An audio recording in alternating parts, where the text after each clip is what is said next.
నా పేరు ఆలా మోహన్ రెడ్డి. నేను అడ్వకేట్ను మరియు ఆవుల్లో ఎక్స్ సర్పంచ్. నేను ప్రస్తుతము మా ఊర్లో వెంకటేశ్వర గుడి ఎప్పుడో బ్రిటిష్ కాలం నుంచి ఇక్కడ ఏర్పాటు చేయడం అనేది.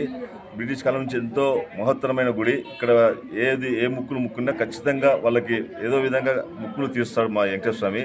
అందుకే ప్రతి సంవత్సరము ఒక 15 ఏళ్ళ నుంచి ఈ గుడిని డెవలప్ చేస్తూ వస్తున్నాము. ప్రతి సంవత్సరము అభివృద్ధి చెందుతూ ఉన్నది. విగ్రహ ప్రతిష్ఠ చేసిన తర్వాత మళ్ళీ ఈ సంవత్సరము ఈ ఫంక్షన్ హాల్ కట్టించేసి ఫంక్షన్ హాల్లోనే కళ్యాణం జరిపిస్తున్నాము. ఈ కళ్యాణం అతి వైభవంగా జరుగుతున్నది. దినదినాభివృద్ధి చెందిన ఈ గుడి యొక్క విశిష్టం ఏమంటే, బ్రిటిష్ కాలం కంటే ముందు వెంకటేశ్వర స్వామి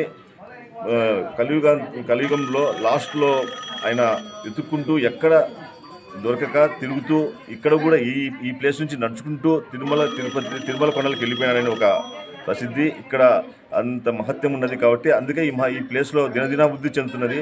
ఒక్కసారి మా గుడిని దర్శించుకుంటే మీ కోరికలు ఖచ్చితంగా ఫలిస్తాయి. ఇక్కడి ప్రజలకు కూడా నమ్మకము. తర్వాత సార్ ఇక్కడ వచ్చే మాన్యాలు ఏమైనా ఉన్నాయా? ఇక్కడ వచ్చేసి దేవుని మాన్యం ఉండేది ఒక 8 ఎకరాలు మాత్రమే. కానీ దాతల సహకారమే ఇదంతా మొత్తం జరుగుతుంది. ప్రతి ఒక్క దాత ఒక్కొక్కరు వాళ్ళ శక్తి కొద్దీ ఇస్తూ దినదినాభివృద్ధి చెందుతుంది. ఇక్కడ వాళ్ళు ఇచ్చే ఒక 1000 రూపాయలు ఇస్తే మేము 1100 ఖర్చు పెట్టి పనిచేస్తాం ఇక్కడ. అంటే అంత నీతి నిజాయితీగా పనిచేస్తాం మేము. ఒక్క విషయం కూడా ఇక్కడ ఏది జరిగినా ఏది అవినీతి జరిగినా దేవుడు ఎమ్మడి వాళ్ళకి రివర్స్ ఎమ్మడి చూపిస్తాడు. కాబట్టి ప్రతి సంవత్సరము అభివృద్ధి చెందుతుంది. ఇక్కడ చుట్టుపక్కల గ్రామాలు వలసల, నామల్లకుంట, తిమ్మాపురం, గుల్లకుంట్ల, చెర్లకొత్తూరు మరియు గోవర్ధనగిరి, బోగోలు, కామగానకుంట్ల, డోన్ ప్రజలు అందరూ వస్తూ దినదినాభివృద్ధి వాళ్ళ చందాలు ఇస్తూ వాళ్ళు ఈ అభివృద్ధికి సహకరిస్తున్నారు.